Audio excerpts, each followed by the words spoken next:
Houston's highways are among the city's most recognizable features. Not only the primary means of getting around town, the highways stand out in the landscape and the country for their scale and size. The ways they bisect around our landscape forms an instantly recognizable map of Houston. But Houston's reliance on highways and its ongoing attachment to them was not a guaranteed development.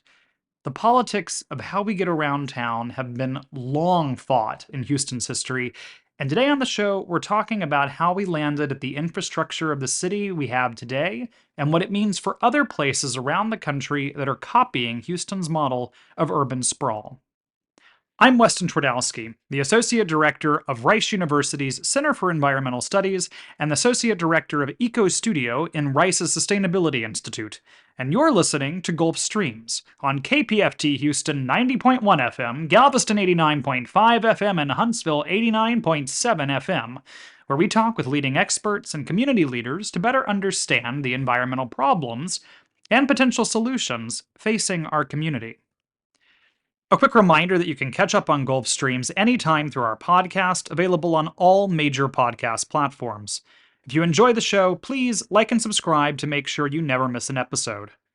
Today I'm sitting down with our researcher, Neman Rinsdorf, to talk to Dr. Kyle Shelton.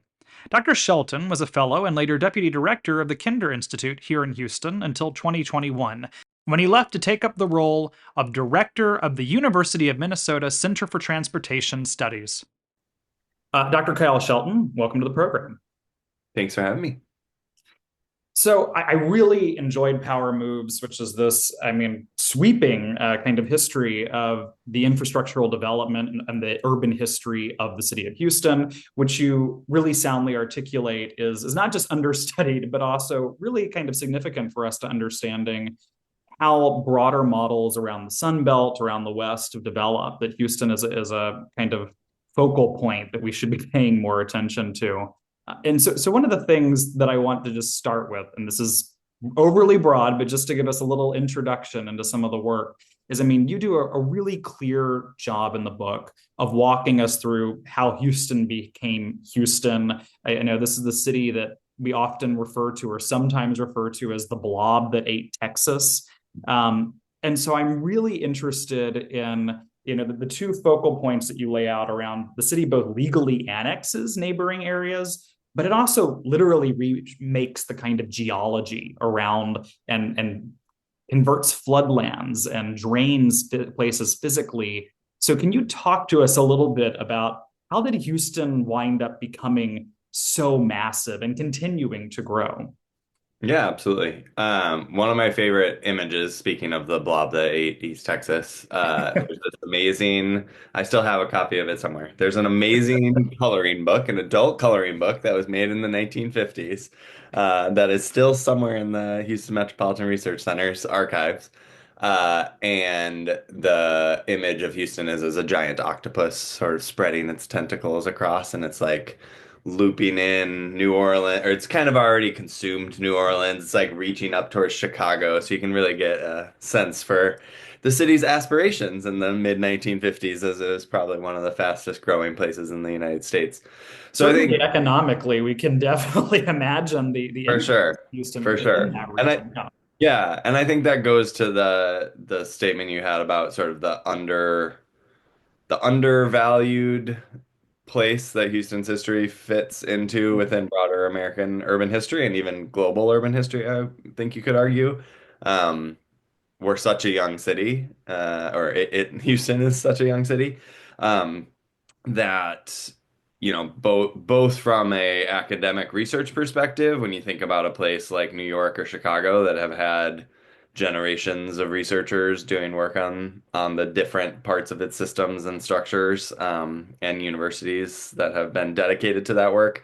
When you think about Houston's growth and Houston's history, it's really not until the 1920s that the city begins to expand beyond sort of a regional hub, right? The late 19 teens into the 1920s with the first oil boom in East Texas, with massive immigration from Mexico and across the United States into East Texas and into Houston in particular, that you start to see people even thinking about Houston as a major destination and as a major city. Um, part of that is because of that regional competition, right? So part of the an unavoidable part of Houston's ascent is Galveston's destruction in the hurricane of the early 1900s. Before that, Galveston was a bigger city. It was a more important port. You know, it had all of the markings of becoming kind of the major Gulf city in Texas, and obviously the hurricane completely decimated that city. And that was kind of the impetus for Houstonians and state leaders to push for the ship channel. And the argument was, Houston is here and is ready and is 40 miles inland and, won't be as susceptible to hurricanes. And if we can make a navigable ship channel, which goes all the way back to the Allen brothers' first, proclamation about Houston being this lovely place that's ready for commerce and development, despite the fact that it was a big bayou swamp. I Uh, think long-term Houston history nerds, or maybe listeners to the program too, will have heard the story of the postcard that the Allen brothers kind of created with this fantastical, almost Dutch-looking city they had kind of proclaimed Houston to be, with mountains and trees and not anything what we think of or know as Houston, not because they changed, but because they really just sold the story there. Yeah, yeah, absolutely. And yeah, I mean, I think the energy industry and the focus on energy development is really what transforms the city and transforms East Texas into the 20s and into the 30s. And that is this, I think, still to this day, the fastest rate of population growth in Houston because it really just exploded from, like I said, sort of a regional town into a national leading city. And then by the 1950s, you're to 1 million people, and it just keeps going from there. And yeah, I think your question, Weston, about or your comment about both the remaking of the political landscape and the economic landscape, but also the environmental landscape is very true. I mean, you can also look at sort of the expansion of the city's built environment in that period. That really expands into the 1950s, obviously, and that's a lot of what my book covers and work covers is how much of that suburban explosion really is allowed by personal vehicles and by the state and the nation's investments in highway infrastructure. And so I think you can kind of think about the environmental change aspect of that being kind of the major two components there being the energy industry and obviously its huge impacts on the landscape of East Texas and on the Gulf. And then the kind of overarching development tied to highway growth and suburbanization. I think both of those trends are continuing, and I would say are probably still two of the biggest shapers of many communities, but certainly still Houston. I can see our researcher Numan is nodding her head along here voraciously and is champing at the bit to jump in and ask you a question. But before I let you do that, Numan, I just want to ask one other thing, kind of broadly about the book, which at heart it's the study of kind of transit and infrastructure, but it's also really about transit politics. And you make a really clear articulation about how important and really understudied our understanding of transit politics is, and putting it in conversation with all kinds of other movements throughout the 70s and 80s, and thinking about the way that people are really remaking themselves in civic life, but especially in kind of local cities, really taking charge over the places they live in, and wanting to articulate what those visions should be. So can you talk a little about why is it so significant that we understand these transit politics, and think deeply about not just how cities are maybe built and created, but also the very human interaction that these are not just kind of, sometimes they are decisions from on high, but often involve local groups advocating on multiple sides of issues, and very fiercely for what they believe in. Yeah, absolutely. Thanks for pointing that out and highlighting that. I do think that's a really important part of the work of the book and also of what I continue to try to do with my work in transportation generally.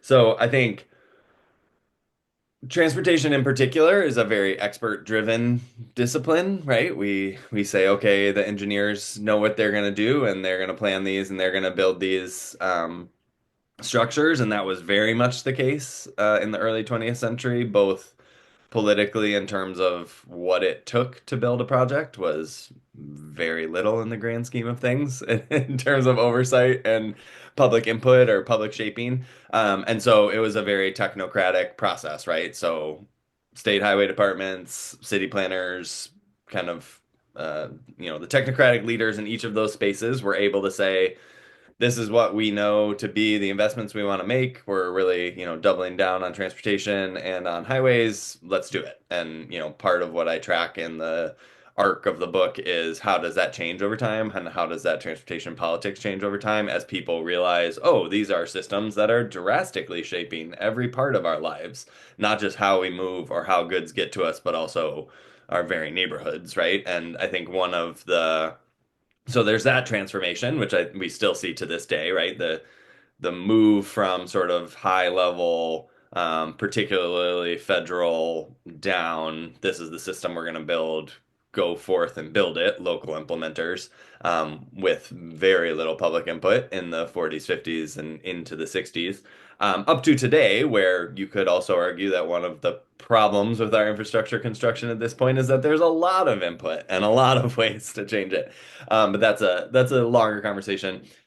For me, a subset of that arc of how we make transportation decisions and why infrastructure is so important is because for the most part, we don't think about those systems that are so integral to our daily lives and to the success of our cities and communities unless they're not working. So I think one of the things that I talk a lot about is like electoral politics and education and economic policy are, and there are many other examples that you could pick, but, those three are each very front and center in local political discussions. They're very front and center in federal elections.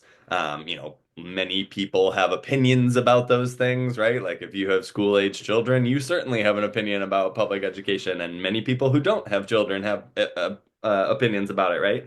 And I think that's great. Those are important civic dialogue to have. One of my ongoing beliefs is that something like infrastructure, and particularly transportation infrastructure, the vast majority of people don't really think about it until it's not working for them or if they have some complaint about it. Um, and part of what I think I'm highlighting in the book, and that I think you can find cases of all over, is that when people realize that transportation infrastructure in particular is a really good platform to advocate for their vision for their city or how they want to participate in it as residents and citizens, it becomes a really powerful tool because it's everywhere. There are, countless ways to engage with it from I want a sidewalk on my street and I'm going to talk to my city council member about that, or I'm going to, advocate for that, all the way up to why the heck are we building this highway or transit system, right? It will or will not serve me. And so I think the times that I highlight in the book and that I think again you could find countless examples of across the United States and the world are these moments where a group will say, okay, we're not feeling represented in this decision-making process. We now see there's this opportunity within this particular debate where in many cases there aren't a whole lot of other people in the debate. I think that's the other powerful piece is that for a lot of American history in particular, at least up until the 1970s, these topics or these projects weren't really getting a whole lot of discussion. So if you came with 20 people to a Texas Highway Commission meeting to be like, "Hey, we really don't want this highway to be built." It was very unlikely that there were another 20 people on the other side being like, "No, we really do need this highway built." And obviously that has changed, and there are different debates where there are hundreds, if not thousands, of community members and folks with different interests involved in those discussions. But I think for me, the kind of through line here is infrastructure broadly, especially hard infrastructure like transportation or water systems or electrical systems, like they underpin everything that we do. Modern society doesn't exist without the types of systems that we've built over the last 70-ish years. And despite that, you know, until they don't work, like Texas's power grid, no one was thinking about the power grid unless you worked in power and worked in the energy industry before February of 2021, right? And Um, now we can't stop thinking about exactly, it. exactly. And of course, I'm speaking a little hyperbolically, like people certainly are paying attention to it, but the vast majority of folks are not on a day-to-day basis thinking, how did this system that I'm driving on or that Amazon is using to deliver my packages multiple times a day get built? And how does it change? And what does that mean for my neighborhood? And I think what is really a really great thing to highlight is those moments where communities or groups realize that that is an incredibly effective lever to think about articulating their own visions. Absolutely. All right, Neman, I know you wanted to jump in, so I'm going to pass it over to you. Yeah, so going back to kind of the core of the book, I wanted to ask, why was it important for you to look back at Houston and the story of its transportation systems and urban infrastructure specifically? So I guess the question I wanted to ask is, what can we learn specifically from dissecting Houston and kind of the story of its development? Sure. So I think that's a great question, Noman. Thank you. Houston, in my mind, is one of the most illustrative examples of sort of post World War II Sun Belt development. And I think what is important about that is that that is the dominant form of urban development in the United States for the last 80 years at this point. So what started as, well, okay, Houston is a new city, Los Angeles is an expanding city, Phoenix is a new city. You know, what started in the 50s and 60s as those communities grew and was seemingly isolated to those places very quickly um, promulgated to other cities, including older eastern cities and southern cities that prior to World War II had a very different structure and very different urban form. And so Houston, I think, is sort of the probably along with LA, but LA has a longer and I would say uh, different urban form history than Houston, right? Like it has some parallels to Chicago and New York, given its age and given its development status prior to the automobile. So in a lot of ways, I think it's fair to argue that Houston is like the best example of how American cities have grown after World War II and the influence of auto infrastructure in particular on that growth and the very interconnected nature of real estate development and land use and auto infrastructure. And so what you see happening is, I mean, from the 50s through today in a community like Houston is the nonstop growth of the region Mhm. out into greenfield development, out into former agricultural land, out into smaller communities.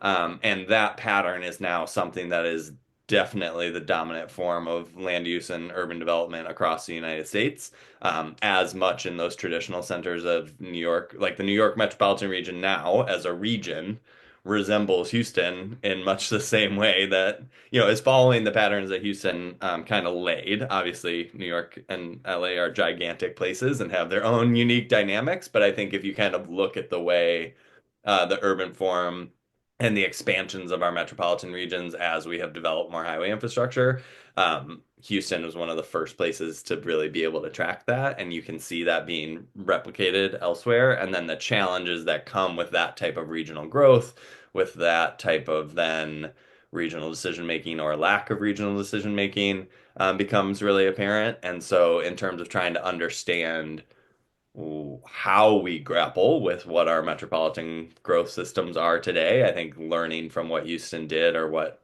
Texas as a state enabled its major cities to do is a really important example and kind of can help us think through like, okay, well, now we have these structures. How are we going to maintain them? How are they going to continue to evolve? How do we, question whether or not that's the right form of land use given the other circumstances of 2024 and thinking about our climate and thinking about how we continue to build our communities. So I think there's a ton of lessons that apply no longer just to these Sunbelt megalopolises or however you want to term them, but are just as important for understanding how Charlotte and Atlanta work, or how Chicago has continued to develop, or how the Twin Cities where I am today are developing. And then it also, to me, this kind of goes back to the underlying question about why transportation and infrastructure is so important.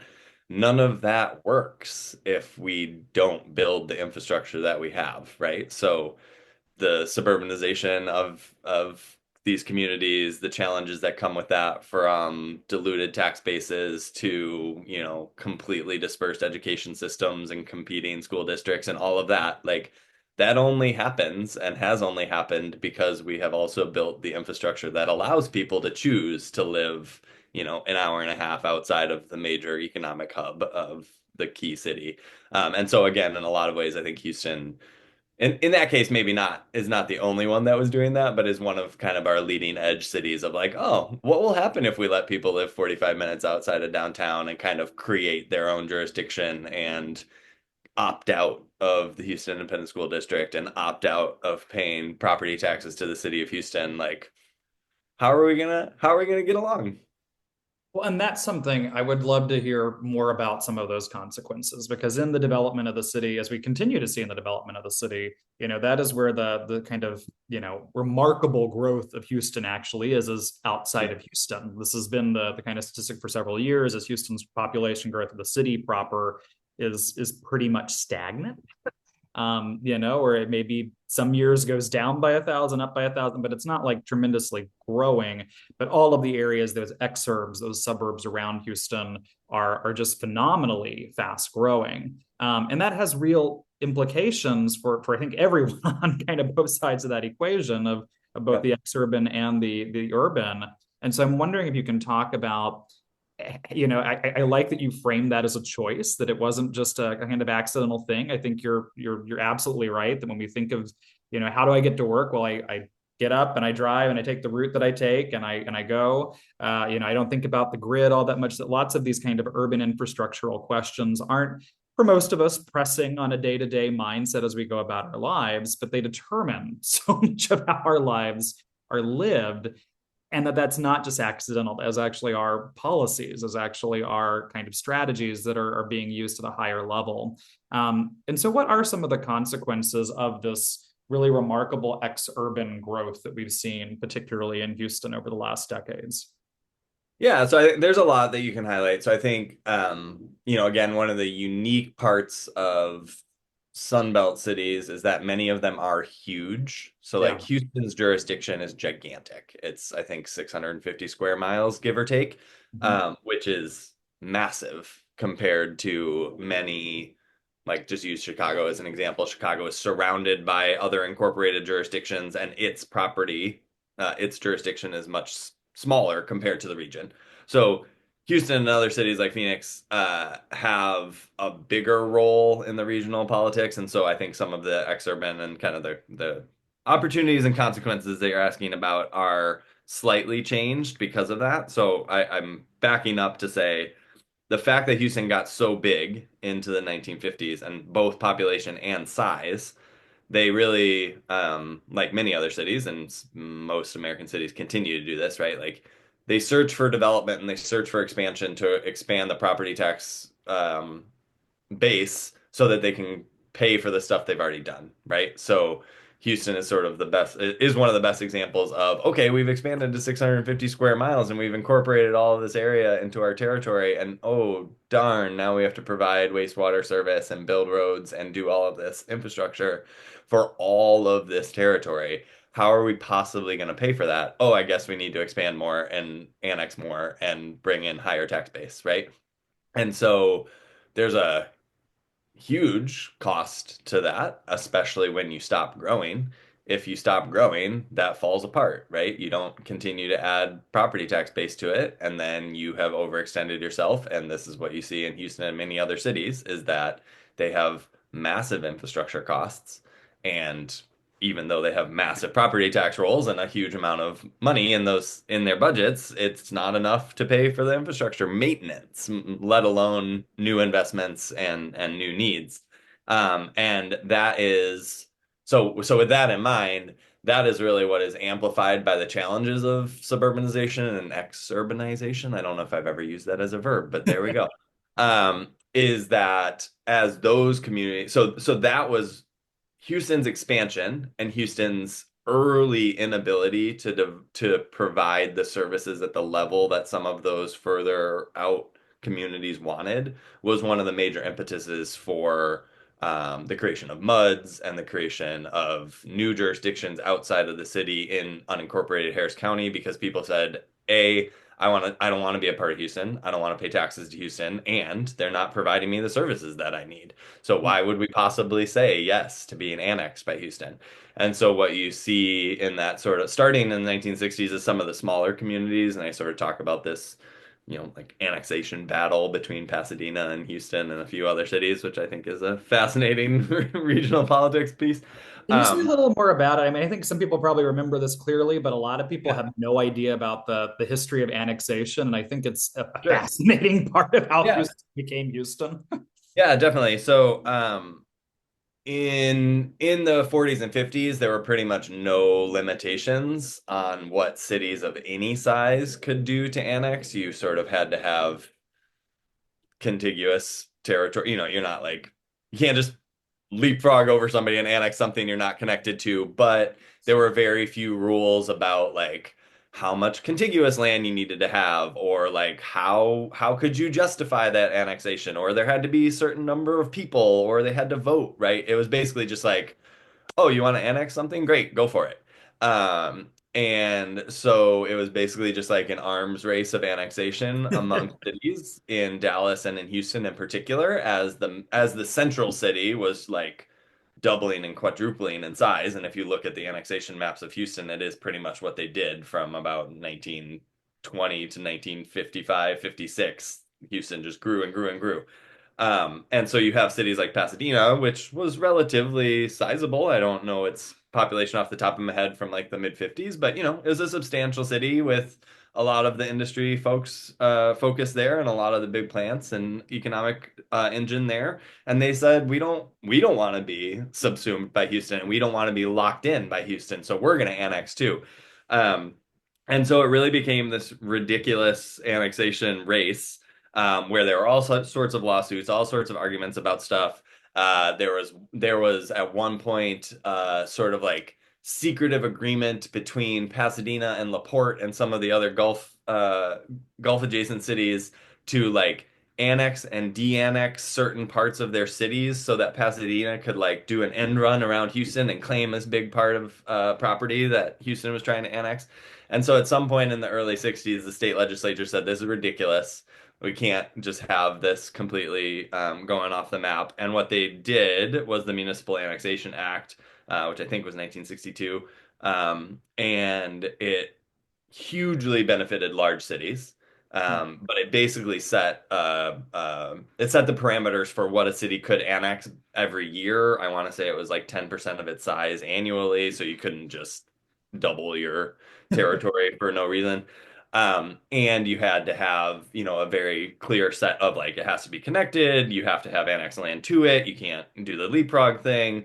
Um, but it obviously benefited large cities who were already gigantic and therefore could annex further and could annex more.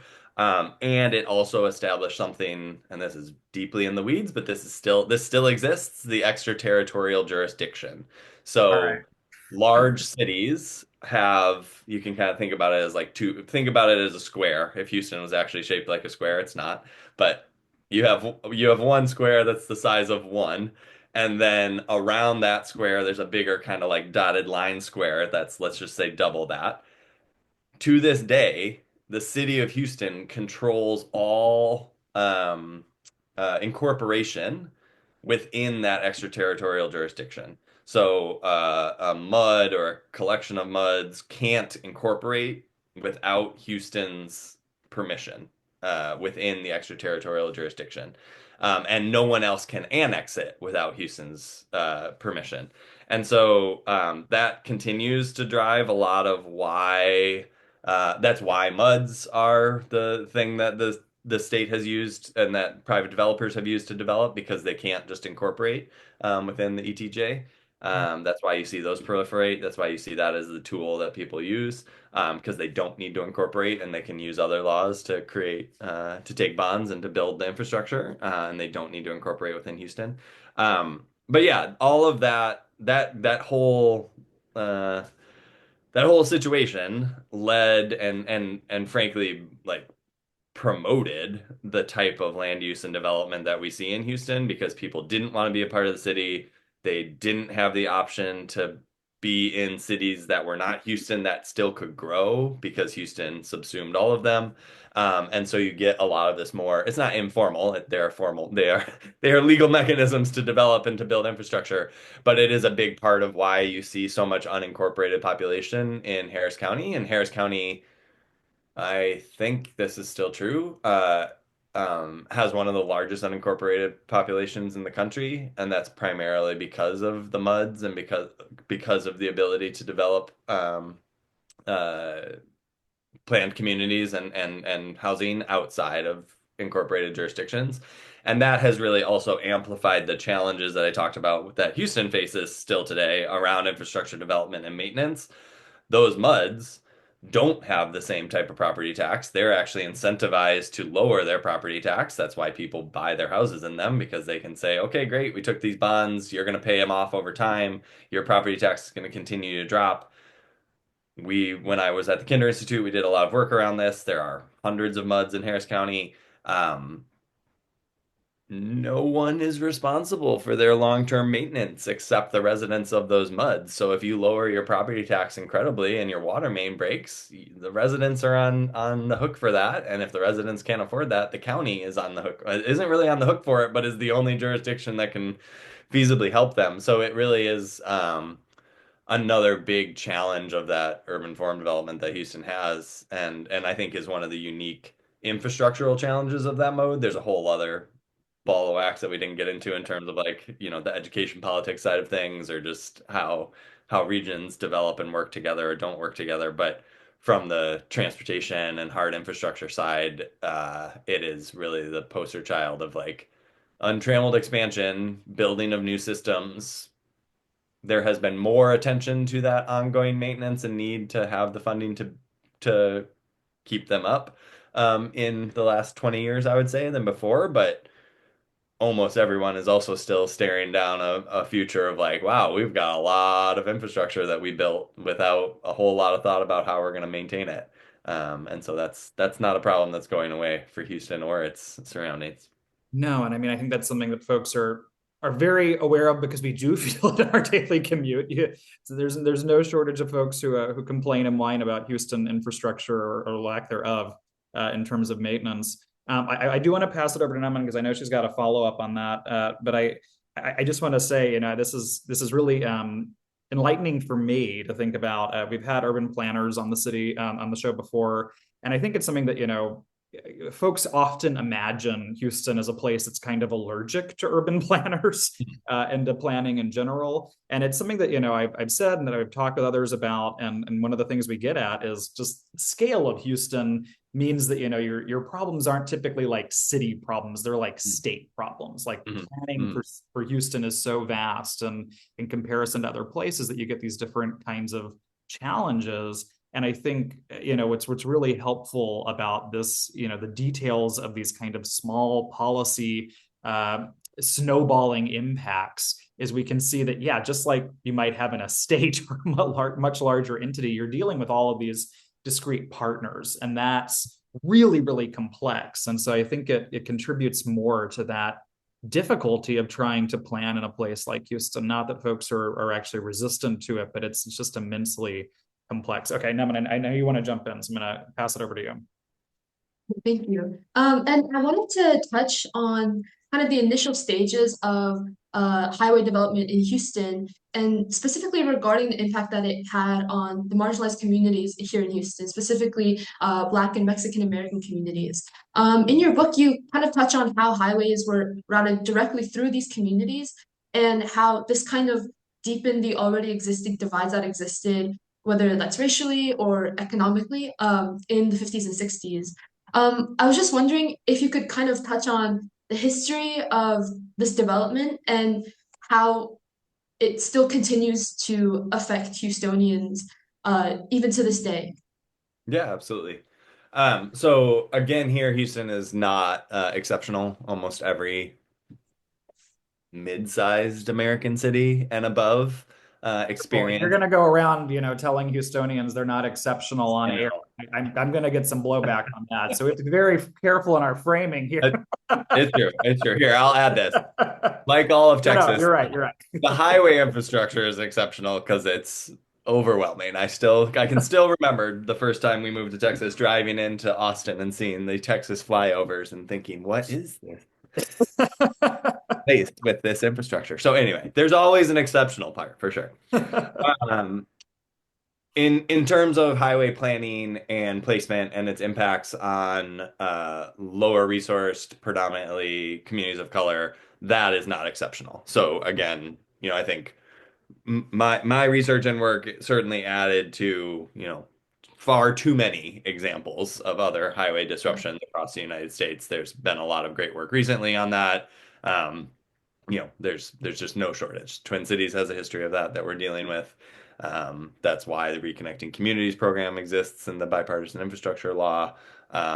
It hugely impacted all sorts of communities across the United States, urban and rural. One of the things I do try to highlight in the Power Moves book is that it also certainly impacted wealthier white communities that were settled and were alongside of it. Uh, I'm not denying that, but I think as we talk about it, it's sort of the disproportionate effect, right? So how many homes were displaced? I think the examples that I have, like Memorial Bend, was an established community that Highway 8 goes through, Beltway 8 goes through, and I think it took 4 or 5 houses, something like that, 16 houses, something on that order of like maybe a couple dozen.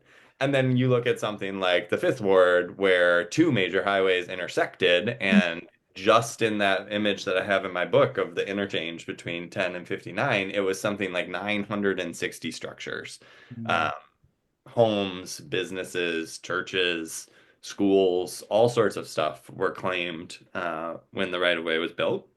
Some of y'all's colleagues at the Baker Institute has just done a really interesting historical review of some of those of the whole picture of displacement and properties that were claimed from the highway right of way. I think it's called Roads Taken, and it's worth checking out some of the resources that they've created. Um, they focus on sort of the first iteration of highways and mostly just on the inside of 610. So there are other pieces that I've been talking with them about, and I know they're continuing to work on. But they did an incredible job of really documenting the structures that were taken and then starting to try to look at some of the communities that were impacted. So for me, I think the national narrative here was that what was happening are wealthier white families and households were leaving central cities in the 50s and 60s. Central city representatives, state representatives, downtowns were still the core of economic development, still are the core of economic development in most cities.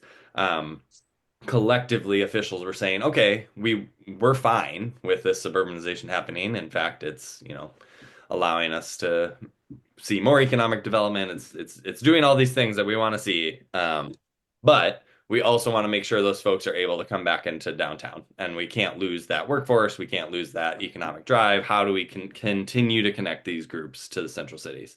So that's when you see with the Interstate Highway Act, initially, there's a lot of talk about this, like historically it wasn't necessarily planned to have those central city highways. It was something that evolved through that process. And part of why it evolved was because leaders were saying, well, if we build highways through the center of the city, we can make sure to connect the suburban areas to the central of the city.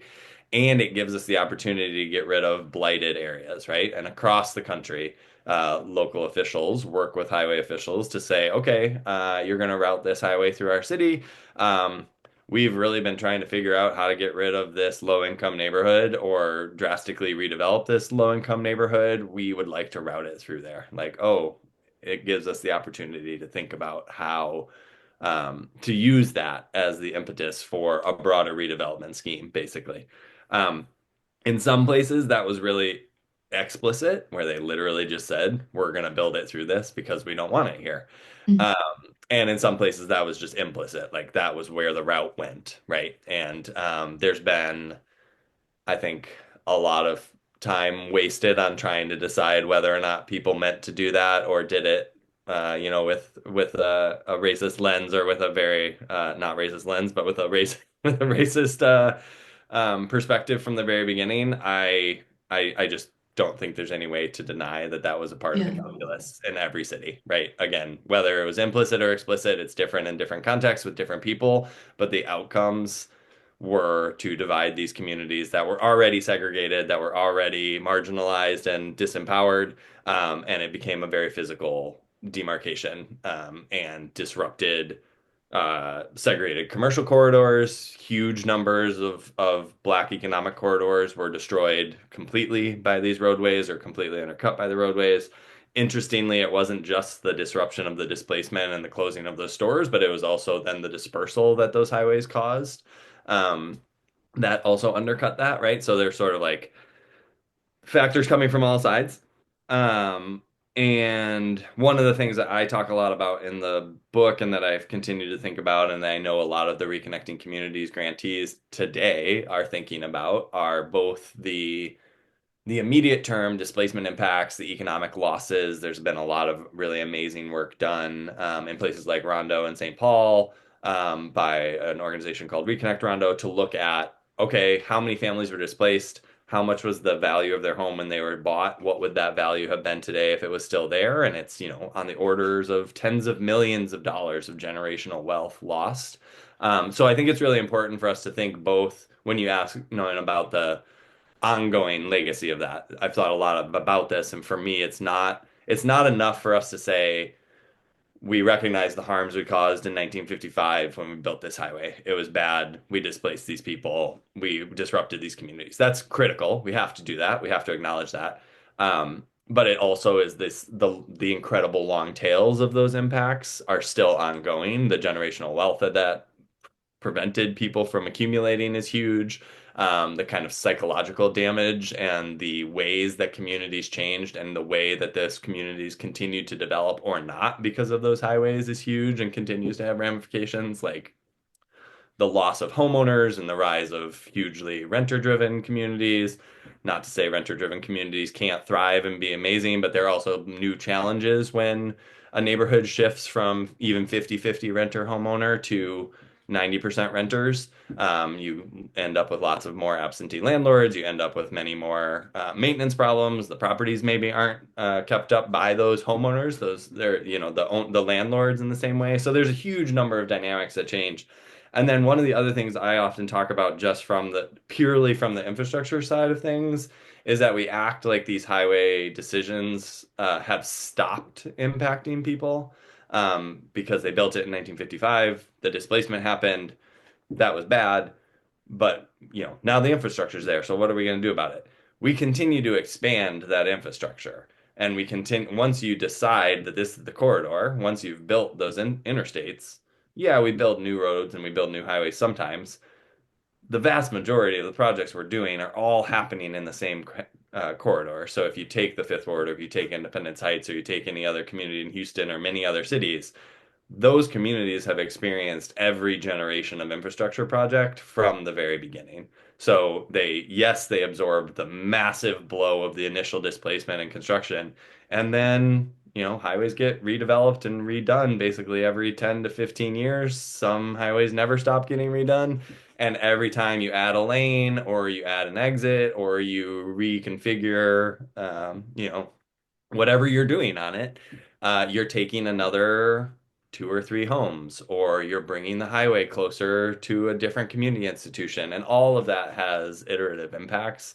And I think that's a really big part for me about the power of the work of something like Reconnecting Communities is to say this isn't just something that statically happened in the 1950s. It's something that's ongoing. And yes, we need infrastructure. Yes, our communities and our livelihoods depend on it, but we can hold that with the desire to also not disrupt communities and try to figure out how to help communities thrive, especially those that have been disproportionately impacted by it. So Houston and again, the book really highlights a lot of those, but those examples are all over, and is definitely a big challenge for the US in particular. I do think it is a uniquely American challenge to deal with that and to think about how we do it today and how we grapple with what we did in the past.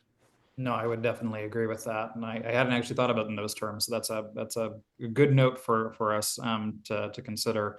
Something that you really kind of highlight throughout is interestingly that more than I would have thought, and this is one of the kind of fascinating historical elements of the book is the kind of back and forth of Houston infrastructure in terms of certainly the highway side of things, the kind of developer led, which you go really fascinating into the kind of history of developers' connections to highways and toll roads, against more folks in Houston proper, especially when we see things like city council boards get more diverse, the way that infrastructural planning shifts. And particularly around 1978 when the metro first gets moving. And I think it's something that, especially teaching students from all over the country, I have a lot of students who come, and all over the world for that matter.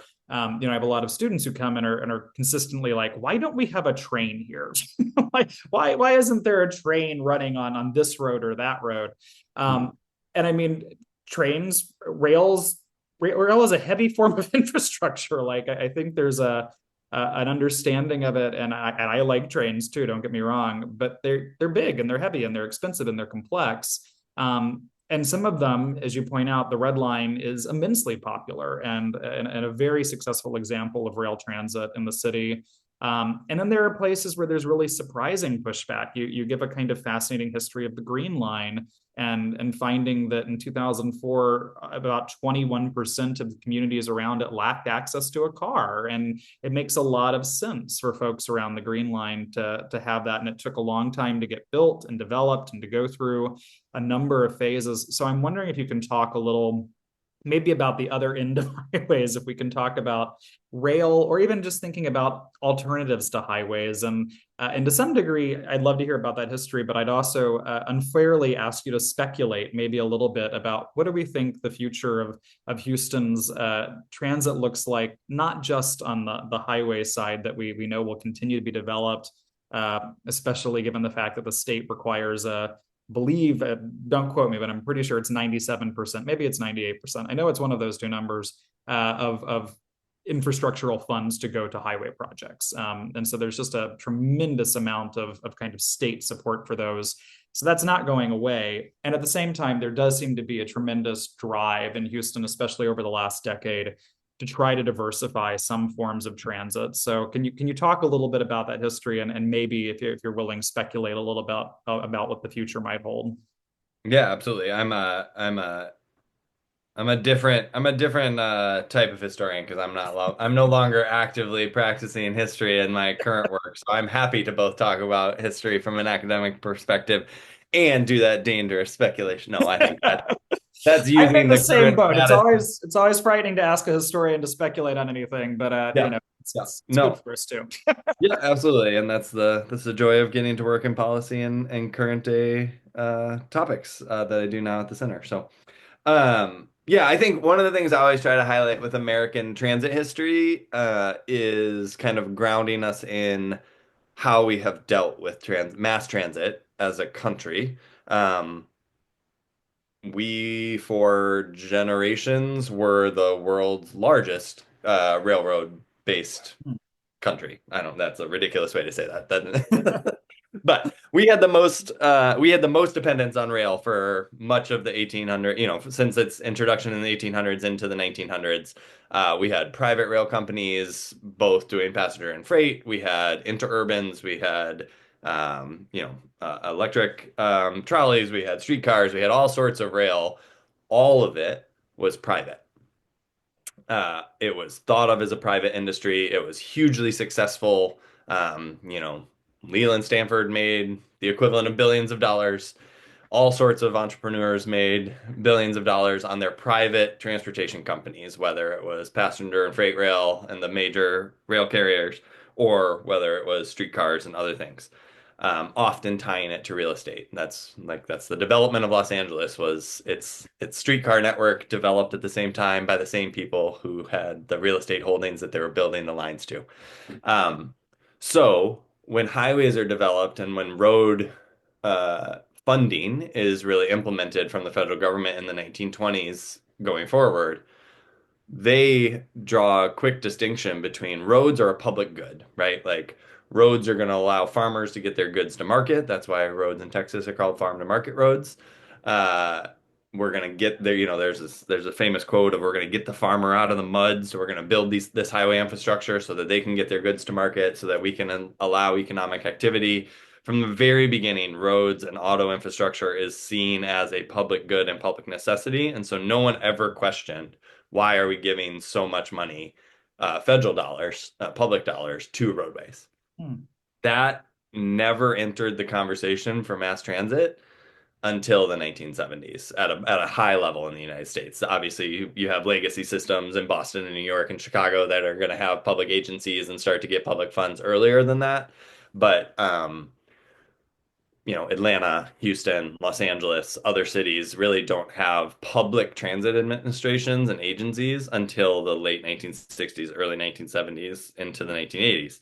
And that is because even until that point, people didn't think of mass transit as a public good. They didn't think of it as something that required public subsidy or deserved public subsidy. And so to this day, we still have this dichotomy where it's like orders of magnitude trillions of dollars have been invested in auto infrastructure with nowhere near that level of investment into mass transit. And then we ask questions about why people don't have mass transit systems that can serve them effectively. We have not invested that money. Um, and so when you talk about the Green Line or you talk about contemporary challenges, one of the issues are that we are both recognizing more and more that there are incredibly transportation insecure populations across America and across our communities that don't own cars or don't have access to cars, for many reasons, can't drive, don't have a network of folks, maybe have a disability that it prevents them from driving, any number of examples. And then we say to them, well, you have this transit option, but even in the best served transit communities, that often means like twice the travel time or huge amounts of waiting, or for folks who maybe rely on kind of a dial-a-ride system or a specialized system, you have to plan your trip to the grocery store days in advance because you have to schedule your pickup. And so a lot of what cities are struggling with are we would love to get mode shift. We would love to have people be less dependent on autos. We would on privately owned autos. We would, love to encourage active transportation. We want to see our investments in transit benefit folks. And what I think we have to keep in mind is we absolutely should be doing all those things, and we are. And you're right that I think especially in Houston and other cities in the last 20, 25 years, there's been a lot of really positive work across transit and active transportation. We're also playing immense levels of catch up. And I think that's one of the things that's really hard because America does not have a tradition of transit ridership in the last 80 years outside of really New York. Um, Boston and Chicago, a few other cities, Philadelphia, they have pretty good shares, but New York is our gold standard. And New York's level of transit ridership is nothing compared to European cities and to Asian cities and other cities that have invested heavily in transit to a degree that we never have. And so I think we do have immense opportunities to say we want transit to serve us. I think I've done a few thought exercises with Houston of like if Houston had built the heavy rail line that was proposed in the early part of the 70s and then proposed again in the 80s, it would have changed the shape of the city for sure, and it would have been a piece of infrastructure that the city could still work with. But it wouldn't have made Houston Chicago. Like the L in Chicago had been there for 70 years by that point. Urban development had happened because of the L. If Houston had put a heavy rail line like the L down 59, sure, some people would have taken it, but it wouldn't have been like Sugarland doesn't exist because we built a heavy rail line and people want to live next to the heavy rail line. It would have been built on top of already existing auto infrastructure. And so I think what we're continuing with now and where you've seen a lot of the innovation has been more, how do we make our bus system that we do have work better? Houston was a national leader in that. We redesigned our bus system in 2014. Metro Houston got rid of the old hub and spoke, really prioritized high ridership lines, really brought high frequency to that. Um, and that's what U.S. transit companies or transit agencies need to do. That's what cities and states need to invest in. Weston, you're highlighting the challenge of states not using dollars for transit. That is definitely real. It applies both to federal dollars as much as it does to state and local dollars. Um, Most state DOTs have more flexibility to put dollars towards transit if they want to, and almost all of them choose not to. There is a very political choice there. They have more flexibility to put dollars towards transit than they generally choose. States obviously also have state gas taxes and state fees, and you're completely right that most of those fees in Texas go towards highways and highways only. And so that does leave the options for a transit agency and for a city pretty limited, and you have to do property taxes or sales tax or other mechanisms to raise funds at a local level to pay for transit. And so I think if we really want to see that sea change, there has to continue. We have to not stop the momentum of federal investments in transit. We have to really double and maybe triple down on that if you want to see a robust system that works for folks. And that has to be coupled with state and local investments. And again, I think you're seeing more and more of it, and I think it works, right? Like one of my favorite engineering statements is you're limited by geometry. So if you want to move people, and our cities continue to get dense and people want to move through them, individual cars clog up real fast. So we have to look at other alternatives, and I think people clearly want other alternatives when those are safe and frequent and comfortable. Well, this has been fascinating. We are unfortunately out of time, but I want to thank you so much for joining us. Dr. Kyle Shelton is the director of the University of Minnesota Center for Transportation Studies. He's the author of Power Moves, Transportation, Politics, and Development in Houston. Dr. Shelton, it has been a pleasure speaking with you on this. Well, likewise, thanks to you both. Appreciate it. Thank you so much. And now we'll go to our researcher, Jaden, who'll tell you how you can get involved in Houston this week. Hey y'all, I hope you're doing well. If you're looking for a way to get involved this week, consider joining in the fun to help with the litter cleanup on December 14th at Black Hawk Park. Participate in keeping our Houston environment clean with the American Youth Works Texas Conservation Corps. This program is a great way to help clean up the community and receive some engaging environmental education. All ages are welcome, though if you are a minor, please be sure to have your parents fill out the registration. Before you go, make sure you have closed shoes, comfortable clothes, and all other tools will be provided upon arrival. This event will take place from 10 a.m. to noon, so please be sure to RSVP before the 14th as only limited spots are available. With that, I hope you all have a great rest of your day and a very happy holidays. A quick reminder that you can catch up on Gulf Streams anytime through our podcast, available on all major podcast platforms. If you enjoy the show, please like and subscribe to make sure you never miss an episode.